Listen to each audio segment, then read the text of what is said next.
Minha oração é para que neste sermão nós possamos pensar sobre o fato de que podemos destruir coisas ao ponto de dizermos no final: como pude chegar neste estado de coisas? Mas não somente isso.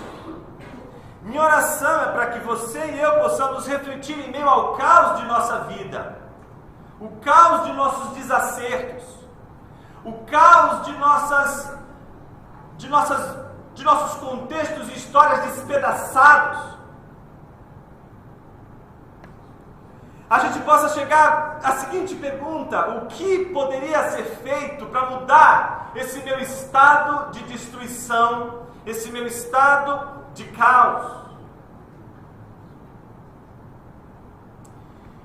Semana passada a gente trabalhou um intermezzo, uma situação que fica entre um drama e outro. Um é o drama de Deus em relação a Adão. Agora a gente vai começar um segundo drama que também é de Deus. Mas a figura que nos representa já não será mais Adão propriamente dito, mas Noé. O primeiro drama nos mostrou um padrão de Deus criar as coisas. Um padrão que desde o início, desde o primeiro capítulo, versículo 2, já nos mostra que Deus cria o mundo e ao mesmo tempo o movimento de criação pressupõe um ordenamento do caos. Então Deus tem que ordenar o caos, não é? Para que esse caos que é a terra sem forma e vazia, torro vavorro, lembra lá da expressão sem forma e vazia, que significa exatamente o mundo tal como se fosse destruído. Imagine a situação de um mundo caótico no sentido de despedaçado, no sentido de um lugar que foi completamente devastado, mas não somente isso, um lugar devastado, inóspito, vazio, deserto e incapaz de receber vida, incapaz de receber a presença humana. E todo o agir criador de Deus vai ser um agir de ordenar esse caos, a fim de que aqueles a quem Ele vai preencher esse universo possam viver nesse universo de uma maneira em que este universo não lhe seja caótico, a fim de que esse universo não lhe seja uma oposição, a fim de que esse universo, em vez de reagir contrário a ele, possa reagir a favor. Então Deus organiza o caos, não é? Lembra lá que tratamos exatamente da metáfora do trabalho como sendo o ato de trabalhar, o ato de ordenar o caos, para que o caos ordenado possa receber a plenitude, possa ser preenchido. Esse é o movimento da criação. Deus ordena, deixa o mundo ordenado e preenche esse mundo, ordenando não só o mundo do ponto de vista da receptividade, mas inserindo nesse mundo aqueles a quem Deus quer que vivam nele e habitem nele.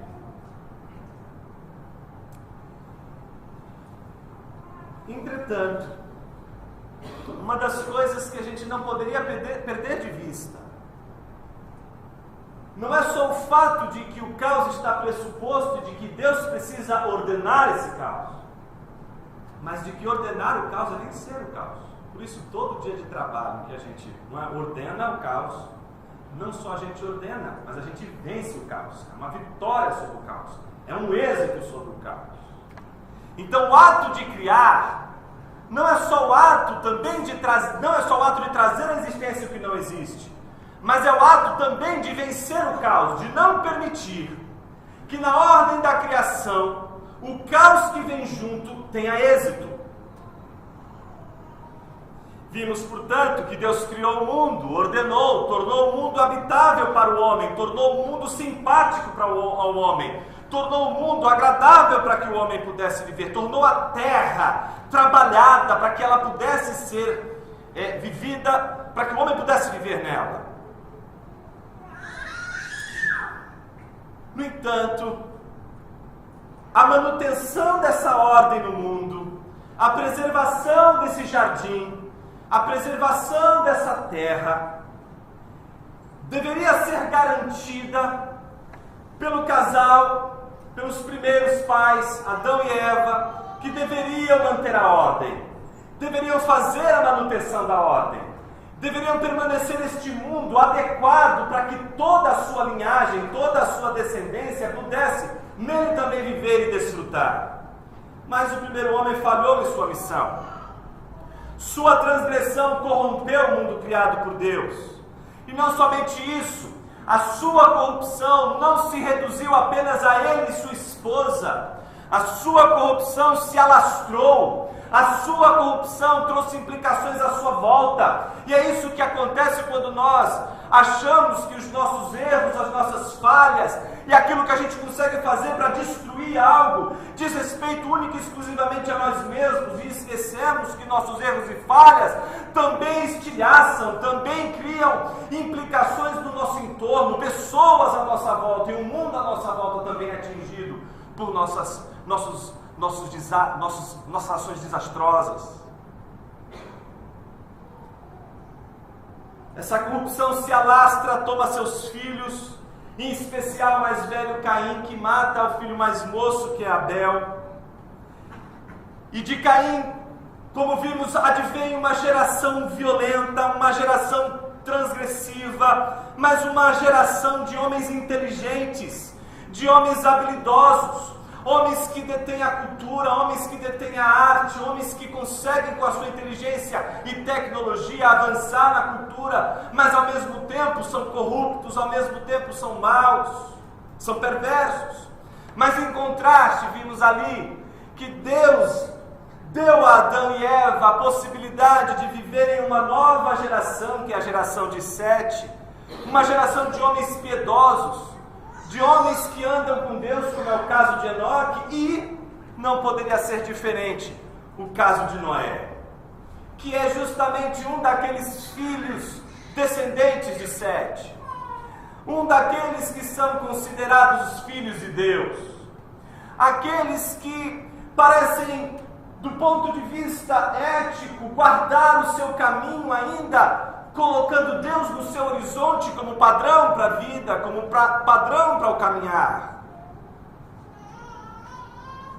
Mas o texto termina exatamente mostrando que a situação desses filhos de Deus é a situação, não é, completamente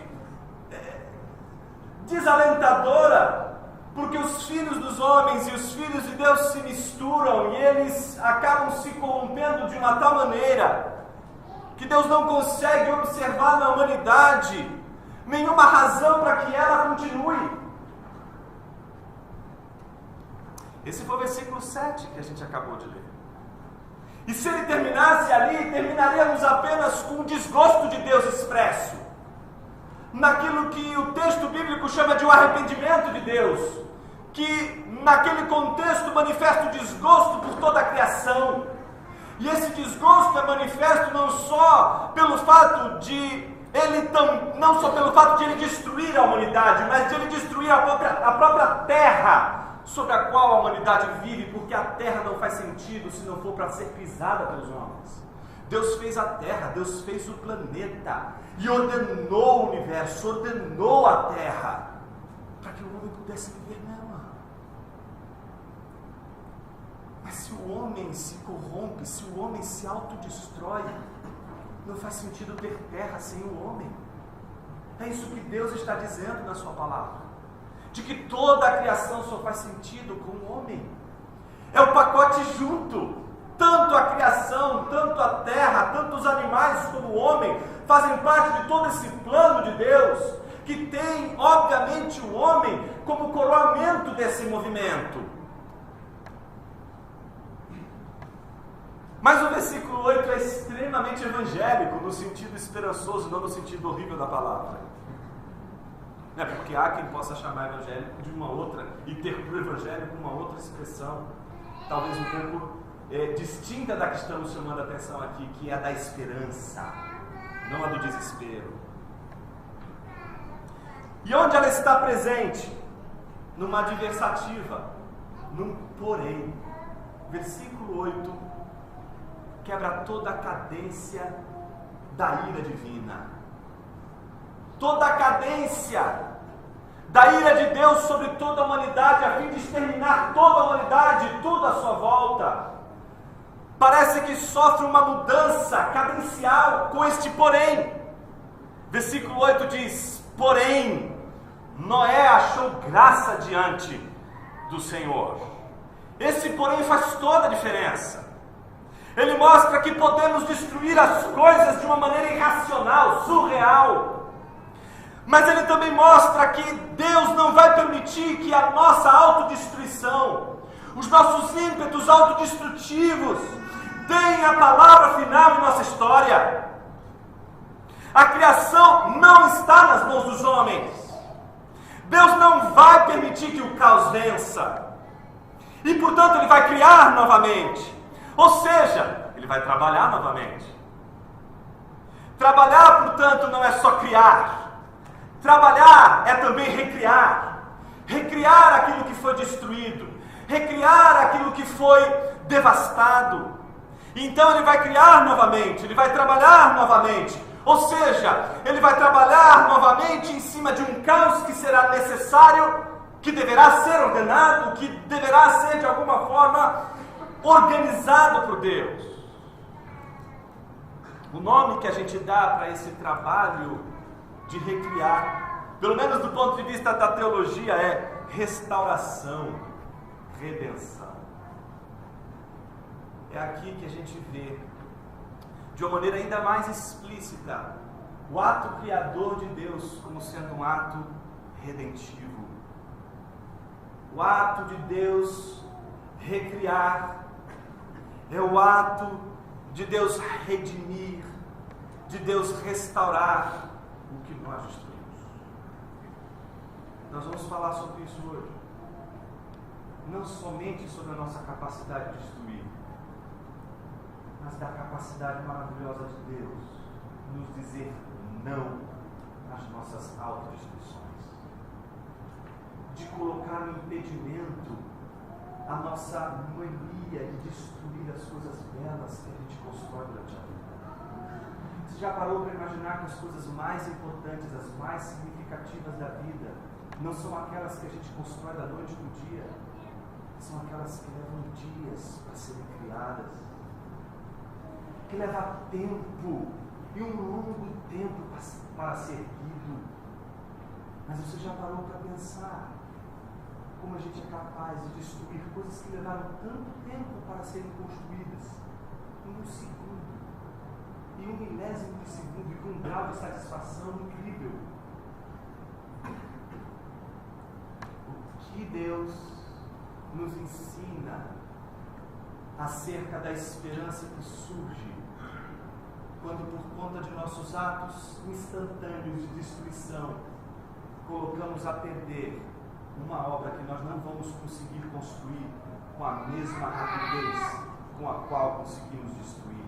Eu estou me dirigindo hoje também a pessoas aqui que destruíram coisas que demoraram tanto para serem realizadas e que foram destruídas à noite do dia e que precisam encontrar na palavra de Deus o recurso suficiente para descobrir que a restauração também vai levar tempo. De que a restauração não vai demorar o mesmo tempo que a gente levou para destruir. Vai exigir de nós o mesmo tempo do trabalho, o mesmo tempo da criação, o tempo da restauração, o tempo da redenção. É o tempo que exige de nós a consciência de que nada do que é relevante nessa vida, nada do que é realmente significativo nessa vida, acontece de uma hora para outra.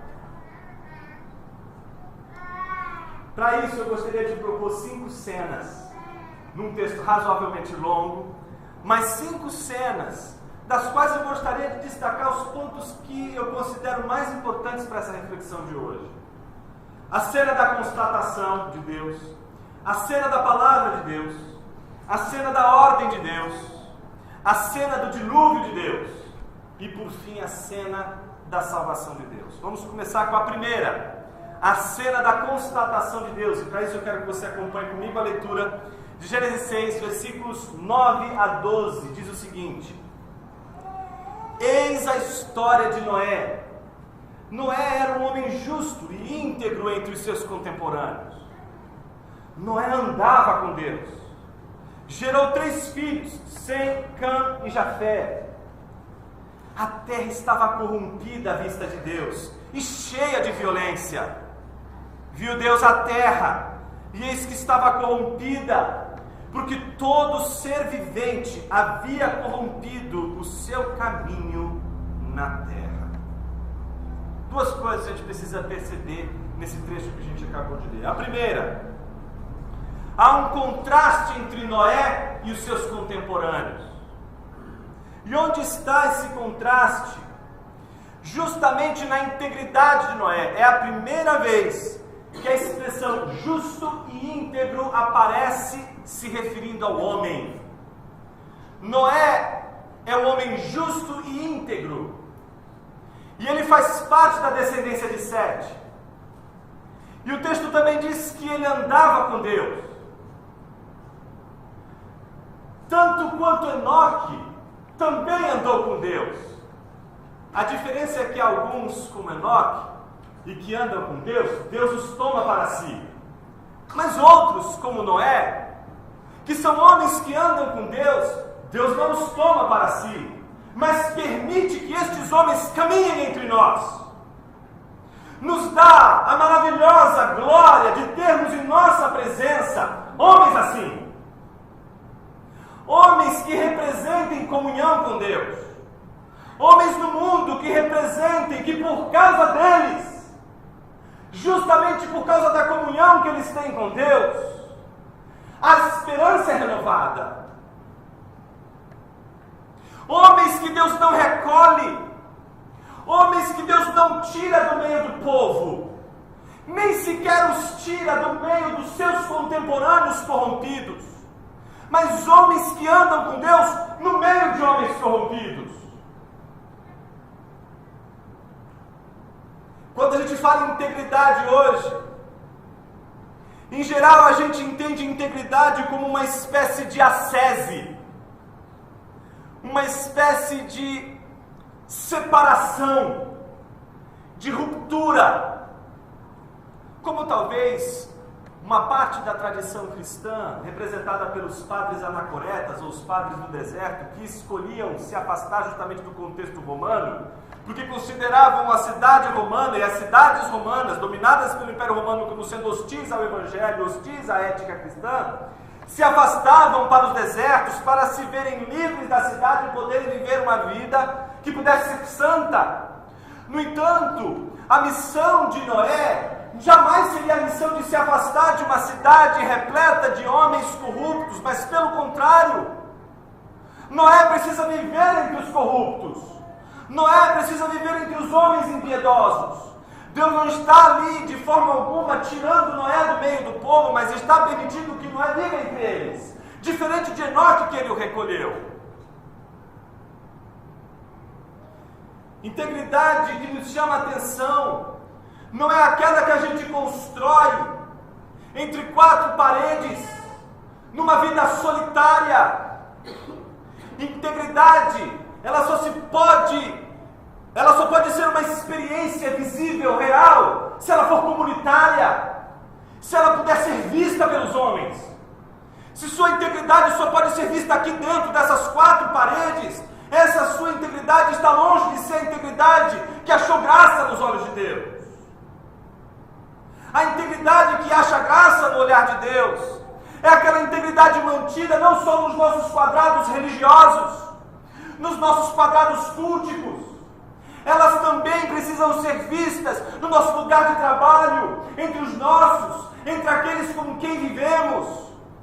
Deus jamais desejou que eu e você vivêssemos numa comunidade separada. O grande desafio do cristianismo não é viver separado do mundo, alienado do mundo.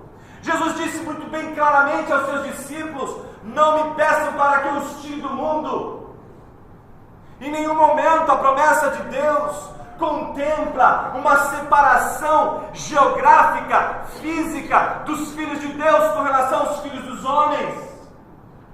Mas é a integridade que marca a diferença.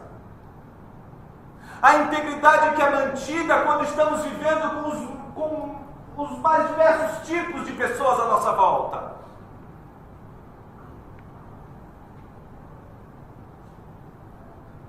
Mas isso só muda se a gente não mais entender integridade como resultado de hábitos bons, mas entender integridade como comunhão com Deus.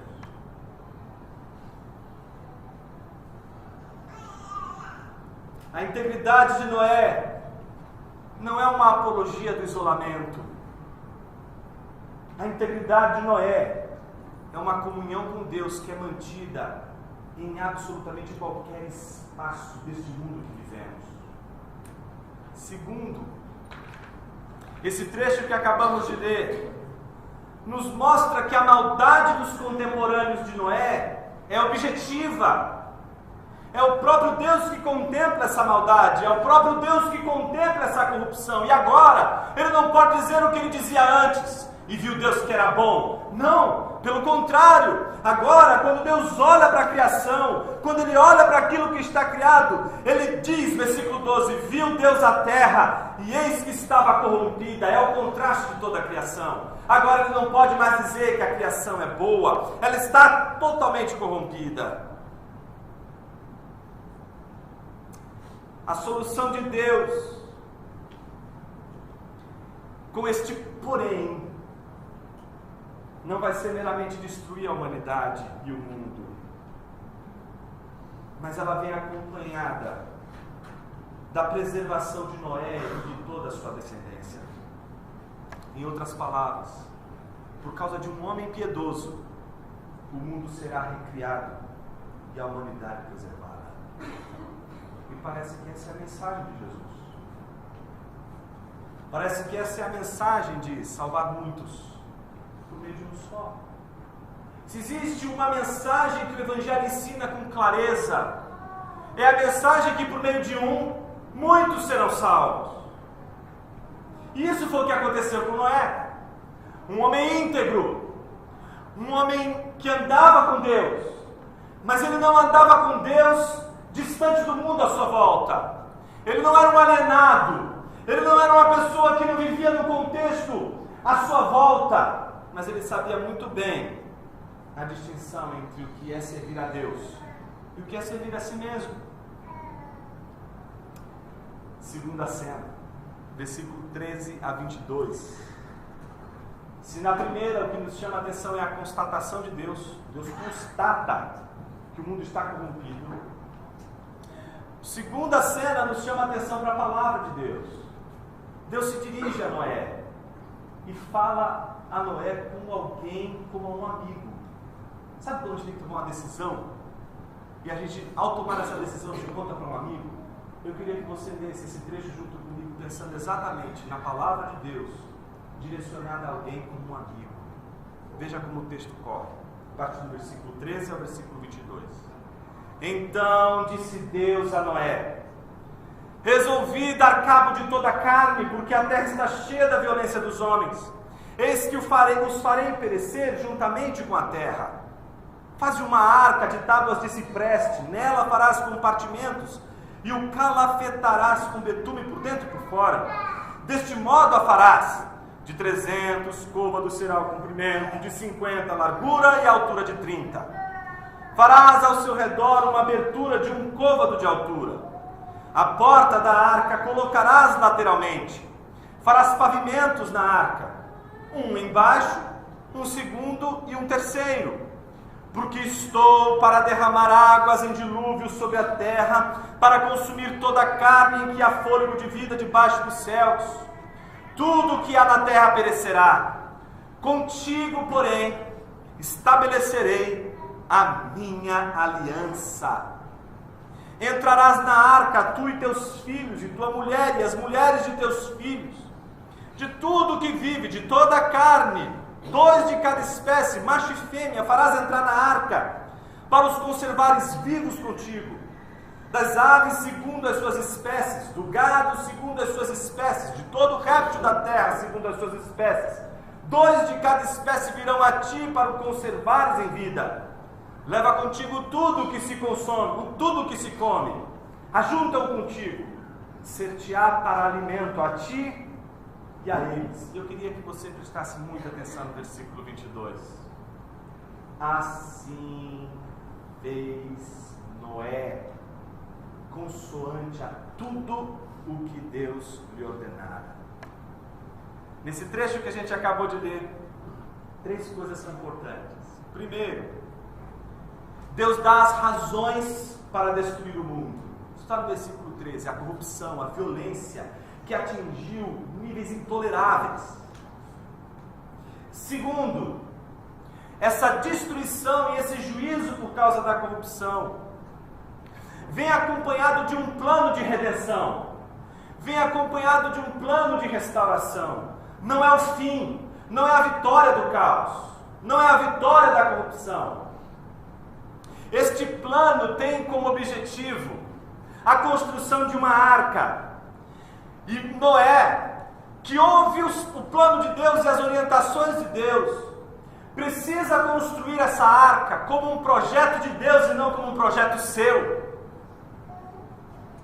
Esse projeto lhe é dado por Deus e ele tem que construir essa arca conforme Deus lhe ordena.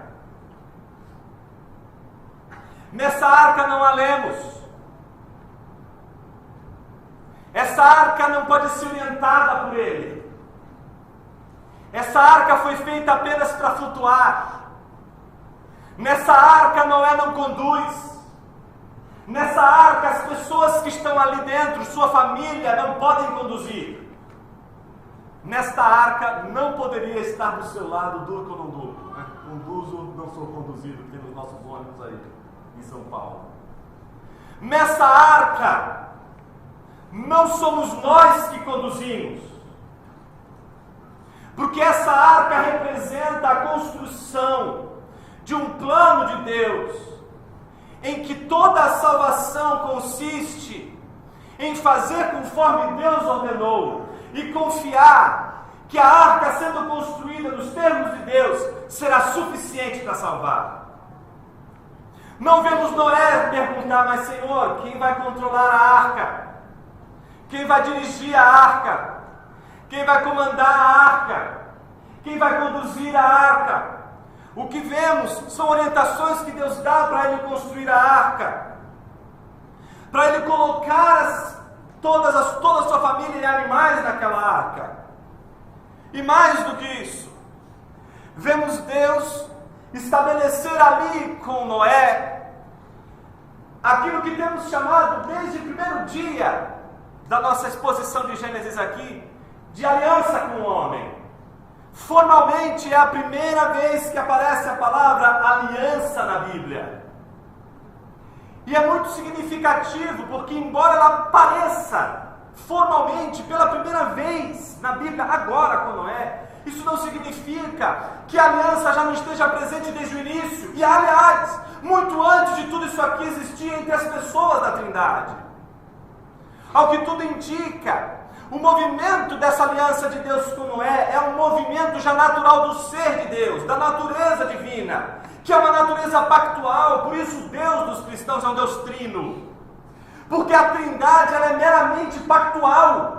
Entre si, as pessoas da Trindade estão debaixo de um pacto de de um amor próprio, mas ao contrário disso que temos dito em todos os nossos encontros, um amor doador. Esse pacto está presente em Adão de uma maneira diferente. Quando Deus promete abençoar Adão, mas ao mesmo tempo, num contexto em que Adão precisa obedecer a Deus e fazer conforme Deus lhe ordena.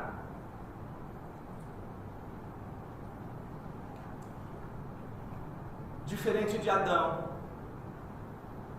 que não consegue obedecer e não consegue honrar a aliança com Deus. O versículo 22 diz que Noé honra. Ele diz: assim fez Noé, consoante a tudo que lhe ordenara. Não tem como a gente não prestar atenção no fato de que o que caracteriza Noé é a sua obediência. Então, primeira coisa, não estamos falando da história do dilúvio. Se você até agora está pensando que o dilúvio é o grande protagonista desse texto. Eu gostaria de frustrar você exatamente com a leitura do versículo de número 9, que a gente acabou de ler, que começa dizendo que a história de quem? De Noé. É de Noé a história. Deus está aqui então interessado em nos revelar através de sua palavra a história de Noé, que é a história de um herói. Mas que tipo de herói é Noé? É um herói empreendedor? É um herói criativo? É um herói que tem ideias incríveis, como por exemplo, vamos construir uma arca? Não! É o contrário. O heroísmo de Noé não é fruto de sua capacidade empreendedora, mas da sua capacidade de obedecer à palavra de Deus.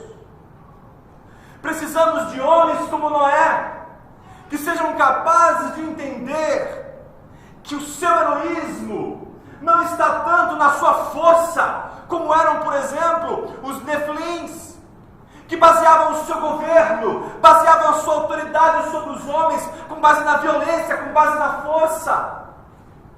Mas o heroísmo que agrada a Deus não é o heroísmo da força, da violência, mas é o da obediência. Não é à toa que o nosso herói, o maior herói da Bíblia, é herói porque obedece numa cruz, sendo morto, sendo objeto de violência e não violento.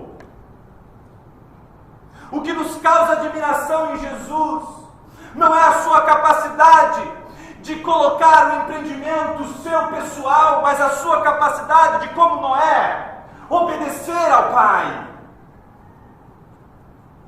Precisamos de homens assim, que sejam capazes de dar suas vidas pelas suas esposas, que sejam capazes de dar suas vidas pelos seus filhos, que sejam capazes de colocar a sua própria honra em jogo, que sejam capazes de receber a violência e não realizar a violência, que sejam capazes de suportar o espinho na cabeça e não colocar o espinho nos seus filhos, na sua esposa ou em quem quer que seja. Ao contrário de Adão e Eva, Noé acreditou na palavra de Deus e fez a arca. Integridade, portanto, é confiar na palavra e obedecer. Você só vai obedecer a palavra de Deus se você for capaz de confiar nela. Terceira cena, a ordem de Deus. Então Deus primeiro constata o mal, constata a integridade de Noé, vê que Noé é diferente daqueles com quem ele vive, não é? Estabelece um plano com ele. Segundo, através da sua palavra. Terceiro, depois de estabelecer o plano e fazer um pacto com Noé, Deus dá uma ordem. Versículo 1 a 5, diz o seguinte: disse o Senhor a Noé: entra na arca, tu e toda a tua casa, porque reconheço que tens sido justo diante de mim no meio desta geração. De todo animal limpo levarás contigo 7 pares, o macho e sua fêmea, mas dos animais imundos um par, o macho e sua fêmea. Também das aves dos céus 7 pares, macho e fêmea, para se conservar a semente sobre a face da terra. Porque daqui a 7 dias farei chover sobre a terra durante 40 dias e 40 noites, e da superfície da terra exterminarei todos os seres que fiz. Mais uma vez eu gostaria de chamar a atenção para o versículo 5, que marca a mudança. Não é da cadência do texto. Mais uma vez a gente encontra o texto nos revelando: e tudo fez Noé segundo o Senhor lhe ordenara. Portanto, esse trecho que a gente acabou de ler não só reforça a ideia de que Noé confiava na palavra de Deus, não é? Ao contrário, por exemplo, de Adão e Eva, que não confiaram na palavra e por isso desobedeceram. Noé fez a arca e sequer entrou na arca na hora em que ele achava melhor entrar. Ele entra na arca na hora em que Deus o ordena. O princípio, portanto, da integridade é o princípio do entendimento, que nós deveríamos, no mínimo, começar a refletir sobre o papel da autoridade na nossa vida. Não existe tema mais difícil de ser tratado no mundo contemporâneo do que a autoridade, não é? Depois de Foucault ficou difícil falar em autoridade, né? Diz que uma palestra dele lá não lembro se foi na Sorbonne ou no Collège de France, ele teve uma palestra que ele deu lá, E ele estava desenvolvendo aquela teoria, não é? De que não existe discurso sem poder, todo discurso é um discurso de poder, todo discurso é um discurso de autoridade, todo discurso é manipulativo, não é? Todo discurso vai ser tendencioso e vai conduzir as pessoas para o lugar em que aquele que está discursando está levando. Por exemplo, eu estou fazendo com você hoje. Só para não ter nenhuma vergonha disso.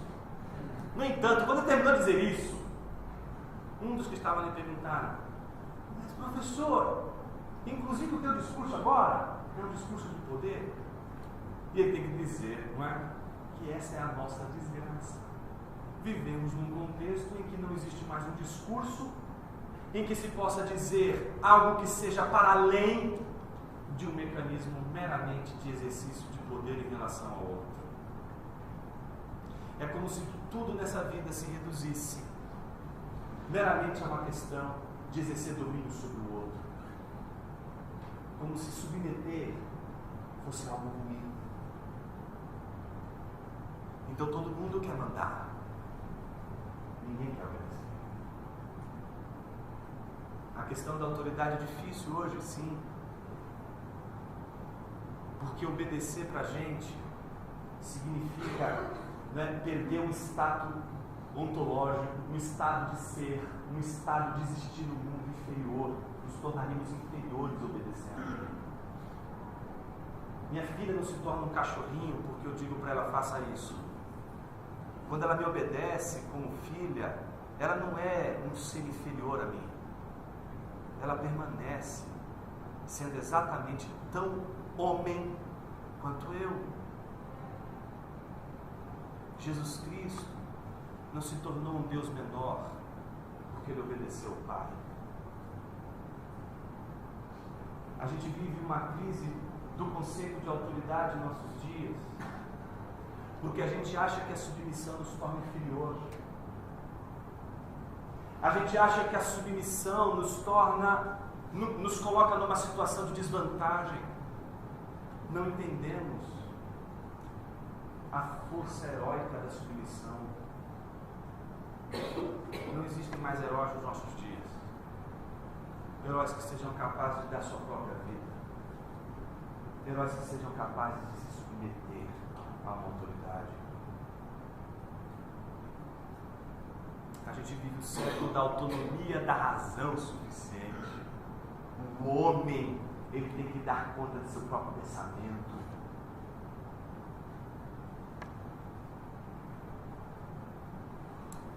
Quarta cena. O dilúvio de Deus, versículos 6 a 16. Tinha Noé 600 anos de idade quando as águas do dilúvio inundaram a terra. Por causa das águas do dilúvio entrou Noé na arca, ele com seus filhos, sua mulher e as mulheres de seus filhos, dos animais limpos e dos animais imundos, das aves e de todo réptil sobre a terra. Entraram para Noé na arca de 2 em 2, macho e fêmea, como Deus lhe ordenara. E aconteceu que depois de 7 dias vieram sobre a terra as águas do dilúvio. No ano 600 da vida de Noé, aos 17 dias do 2º mês, nesse dia romperam-se todas as fontes do grande abismo, e as comportas do céu se abriram, e houve copiosa chuva sobre a terra durante 40 dias e 40 noites. Nesse mesmo dia entraram na arca Noé, seus filhos, Sem, Cão e Jafé, sua mulher e as mulheres de seus filhos. Eles e todos os animais, segundo as suas espécies, todo o gado, segundo as suas espécies, todos os répteis que rastejam sobre a terra, segundo as suas espécies, todas as aves, segundo as suas espécies, todos os pássaros e tudo que tem asa, de toda a carne que havia fôlego de vida, entraram de 2 em 2 para Noé na arca. Eram macho e fêmea os que entraram de toda a carne. Veja, como Deus lhe havia ordenado, e o Senhor fechou a porta após ele. Caminhando para o desfecho da nossa mensagem de hoje, uma das coisas que a gente não pode perder de vista é o fato de que o dilúvio não foi um erro cósmico. Não foi um equívoco de Deus. Deus não errou a mão. Deus não pesou a mão de uma maneira equivocada. Não se trata de um erro cósmico. Se trata exatamente da natureza criadora de Deus, que é a natureza de ordenar sempre a partir do caos. Deus estava reiniciando o seu trabalho. E a melhor imagem que a gente poderia ter para descobrir o dilúvio de Deus como uma obra de Deus, não é outra senão a imagem de um oleiro. O que um oleiro faz?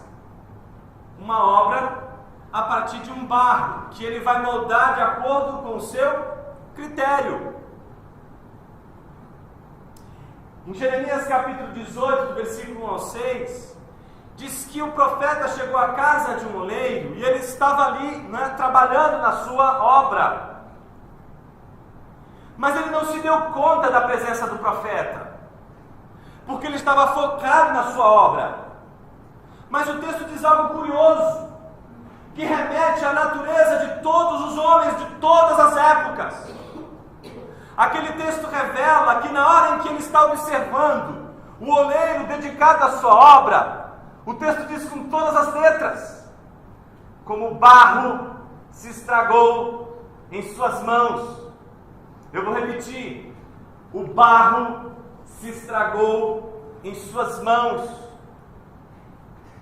O que causa a admiração de Jeremias não é o fato do barro estragar-se, mas o fato de um oleiro está prestando atenção na sua obra, ao ponto de não poder concluir que o estrago do barro é fruto da imperícia do oleiro.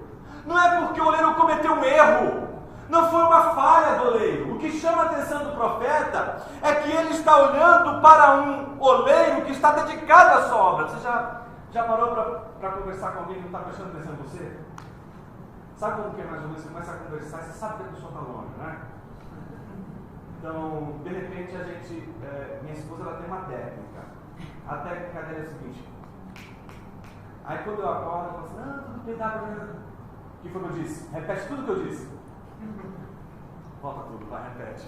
Vou parar, eu preciso parar porque eu estou pensando, vou prestar atenção para falar. Se não parar para prestar atenção, o que acontece?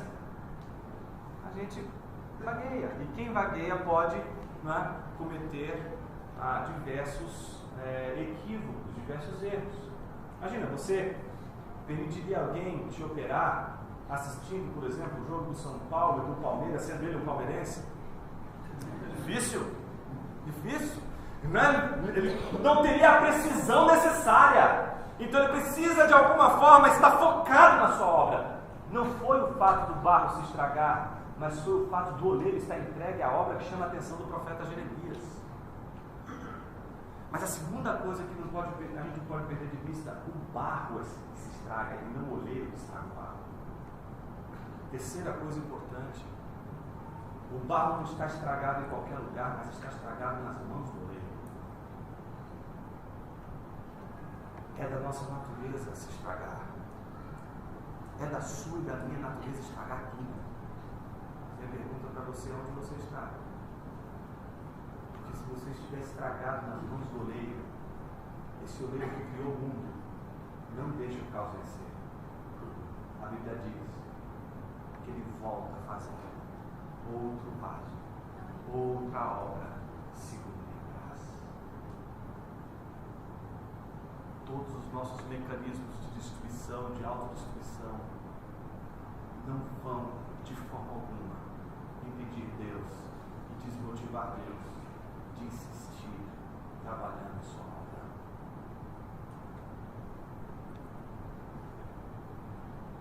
O homem revoltado, aquele que se recusa a ser o que ele é uma armadilha para si.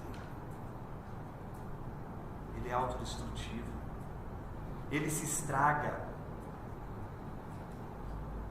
Mas a grande bênção que a palavra de Deus nos ensina é que quando estamos estragados nas mãos do oleiro, este estrago não é um ponto final.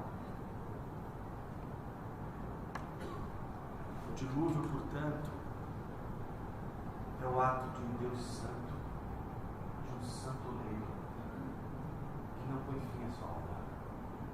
Mas ele percebe que ele não vai poder construir em cima do que já está comprometido. desfazer tudo que está nele. Como você e eu. Não adianta a gente tentar construir uma cidade que foi devastada pela guerra, que está sob escombros, e construir sobre os escombros. Os prédios que ainda estão em pé, que estão comprometidos, precisam ser derrubados. A estrutura comprometida precisa ser totalmente destruída. Ela precisa ser totalmente colocada abaixo. Ela precisa ser completamente destruída e o lugar de destruição precisa ser totalmente limpo. Esse é o trabalho de ordenar, irmãos. Esse é o trabalho de Deus em minha vida e sua vida. O trabalho da restauração de Deus não vai ser um trabalho em que Ele vai construir em cima do que já está comprometido. A gente quer construir aproveitando as estruturas falidas da nossa natureza, do nosso jeito de conduzir. Senhor, eu quero cultuar, mas eu quero cultuar do meu jeito. Senhor, eu quero viver a vida, mas eu quero viver a vida do meu jeito. Enquanto não mudarmos as estruturas, não há restauração, não há renovação. O dilúvio, portanto, é o ato do santoleiro recriar um mundo que não foi estragado pela imperícia do Criador. Para encerrar, a última cena, a salvação. Versículo 17 a 24. Durou o dilúvio 40 dias sobre a terra. Cresceram as águas e levantaram a arca de sobre a terra. Predominaram as águas e cresceram sobre modo na terra. A arca, porém, vagava sobre as águas. Prevaleceram as águas excessivamente sobre a terra e cobriram todos os altos montes que havia debaixo do céu. 15 côvados acima deles prevaleceram as águas, e os montes foram cobertos. Pereceu toda a carne que se movia sobre a terra, tanto de ave como de animais domésticos e animais selváticos. E de todos os enxames de criaturas que povoam a terra, e todo homem. Tudo que tinha fôlego de vida em suas narinas, tudo que havia em terra seca morreu. Assim foram exterminados todos os seres que havia sobre a face da terra, o homem e o animal, os répteis e as aves dos céus foram extintos da terra. Ficou somente Noé e os que com ele estavam na arca. E as águas, durante 150 dias, predominaram sobre a terra. A arca de Noé, feita em obediência a Deus, não é apenas um sinal da obediência, é também um lugar seguro sobre a face do abismo. A obediência não é só um sinal de que nós estamos confiando na palavra de Deus. A obediência nos leva a lugares seguros. Em meio ao dilúvio cataclismático, Noé, sua família e os animais estão em segurança naquela arca. Mesmo flutuando em um mundo inóspito, mesmo flutuando em um mundo que está completamente desordenado, como Gênesis capítulo 1, versículo 2 diz que a terra era sem forma e vazia, e o Espírito flutuava, pairava por sobre a face do abismo. Essa é a imagem com a qual a gente encerra a nossa leitura de hoje. Se eu pudesse traduzir essa imagem na tela de um cinema, tudo que a gente viu até hoje, desde o primeiro versículo que a gente leu hoje até o final, deveriam ser cenas em preto e branco. E a mudança da cor, indicando a mudança da história, a mudança desse cenário triste de destruição, é aquela do versículo 23, quando o texto diz: ficou somente Noé e os que com ele estavam na arca. O que é uma arca? É um objeto de madeira que Deus usou para proteger a linhagem de Noé. A arca foi usada por Deus porque ela foi construída não segundo os padrões de Noé, mas sim segundo os padrões de Deus. E parece que isso vai se repetir na história. Quando a gente lê, por exemplo, 1 Pedro, capítulo 3, versículo 20, ali é uma exposição batismal. E naquela exposição de Pedro sobre o batismo, Tomás de Aquino fez um comentário que eu considero extremamente lúcido. Ele nos lembra que a igreja local é a arca. A arca que hoje Deus está usando para proteger todos aqueles que nascem de novo em Cristo Jesus. Mas atenção, assim como não era qualquer arca que iria proteger Noé e os seus, não é qualquer igreja que vai proteger você. Tem de ser a igreja que nasce da obediência de Cristo. Cristo forjou uma igreja em obediência a Deus. E esta igreja que Ele forjou em obediência é fruto dessa natureza obediente do Filho. Portanto, a igreja não foi e nem deve ser forjada segundo nossa opinião ou segundo os nossos critérios pessoais. Hoje em dia a gente vai encontrar inúmeras igrejas, cada uma forjada de acordo com os projetos dos seus gestores. Gente que vai trabalhar as diversas ideias empreendedoras para se construir uma igreja segundo a sua própria imagem e semelhança. São homens comprometidos em construir uma arca, mas uma arca que corresponde aos seus padrões, as regras que eles estabelecem como sendo as regras necessárias para protegerem todos aqueles que estarão nela. Em nossos dias, encontramos sim igrejas forjadas de acordo com o gosto dos homens. Alexander Strauch, ele escreveu um livro chamado Presbitério ou Pastores Bíblicos, ou Pastoreio Bíblico.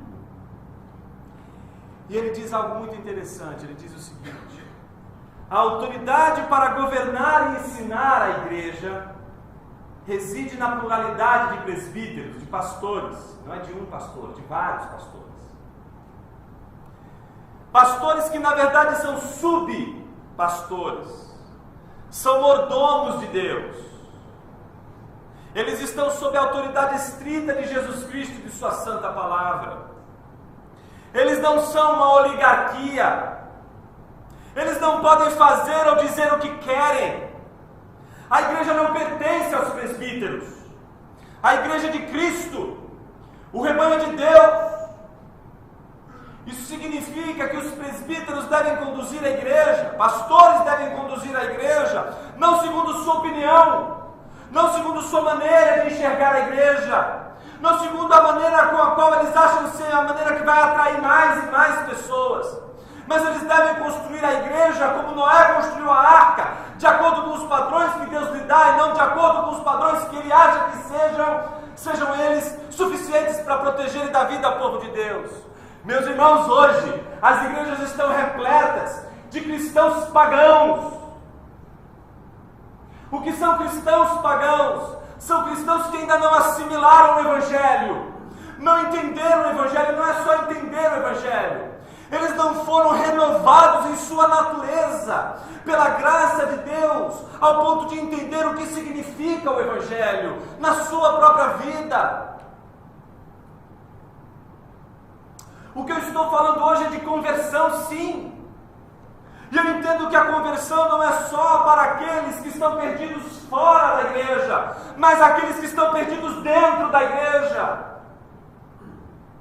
Deus tem filhos pródigos dentro da sua própria igreja, filhos perdidos na casa do Pai, filhos perdidos dentro de sua própria igreja, que não conhecem o Evangelho e que não vivem o Evangelho. Não é porque não conhecem o Evangelho, porque sequer ouviram o Evangelho. Nunca se teve tanta necessidade de ouvir o Evangelho hoje do que em nossas igrejas, acredite.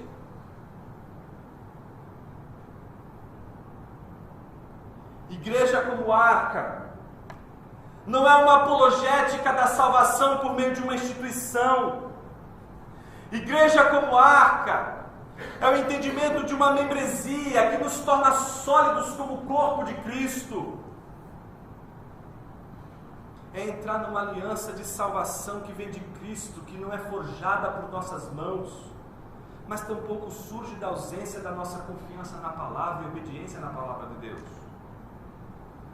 O mundo separado de Cristo e da comunhão do seu corpo perece, mas aqueles que estão em Cristo sobrevivem ao caos. A igreja é a reunião daqueles que foram alcançados por Cristo e por meio do batismo integram o corpo de Cristo.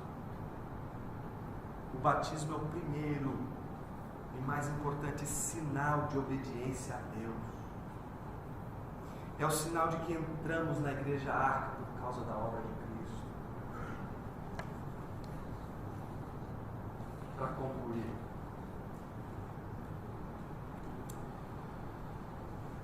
a obra toda que Noé realizou é apenas uma sombra pálida da obra que Jesus realizou. É uma sombra que responde apenas à primeira pergunta: como as coisas chegaram a este ponto? Como eu posso destruir minha vida desta forma?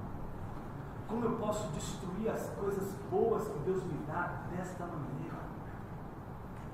O pacto de Deus com Noé nos ensina a responder essa pergunta, mas não nos ensina o suficiente para responder a pergunta que não pode ser calada nessa noite. Há algo que eu possa fazer para mudar este quadro caótico em minha vida?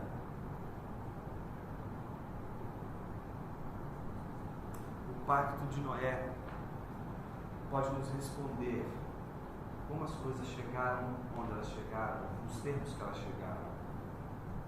Mas é só o pacto de Cristo, o pacto da nova aliança, aquele representado por Cristo Jesus, que nos salvou e nos redimiu na cruz do Calvário. Este pacto é o único que pode nos responder à pergunta: há algo que eu possa fazer?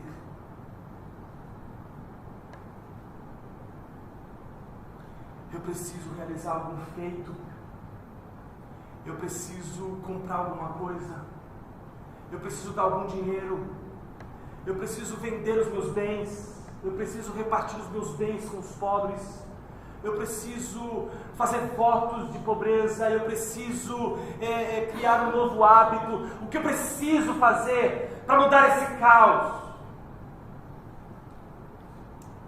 É a nova aliança que nos diz: não há nada que você possa fazer a não ser se arrepender e crer.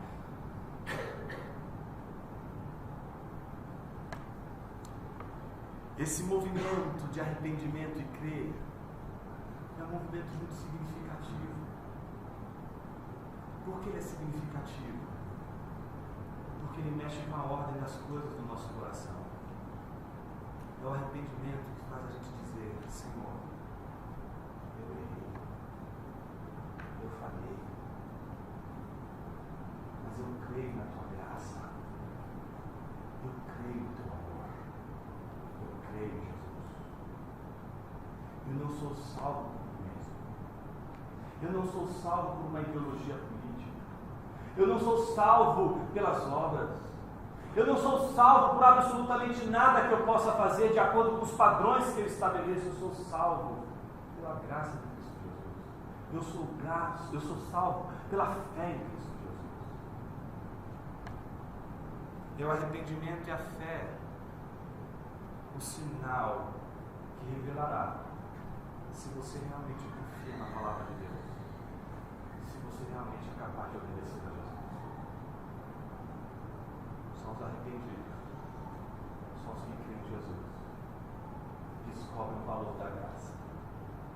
E a graça não diz para você: faz alguma coisa, muda o seu hábito, vem aqui que eu vou te aceitar. O que a graça te diz: Jesus morreu por seus pecados, Jesus redimiu o seu coração. E se você crê nisso, você não vai conseguir mais olhar para a palavra e permanecer em pé, você vai se curvar diante do Senhor de Jesus e vai entregar não só aquilo que você tem, aquilo que você possui a Ele, como algo que Deus estaria exigindo que você desse, mas não é isso. A única coisa que você vai colocar diante dele é um coração arrependido. Um coração arrependido é maior de todos os milagres. Qualquer um sabe que fugir das responsabilidades quando a gente peca. Como difícil o arrependimento. O arrependimento não é um remorso. O arrependimento não é uma sensação de culpa. O arrependimento é uma mudança de olhar para a vida. É um olhar para si mesmo que tem que mudar. Que coloca você em contato não só com a realidade de Deus, mas com a realidade do corpo de Cristo. Te coloca dentro da água. E te faz flutuar no meio do caos.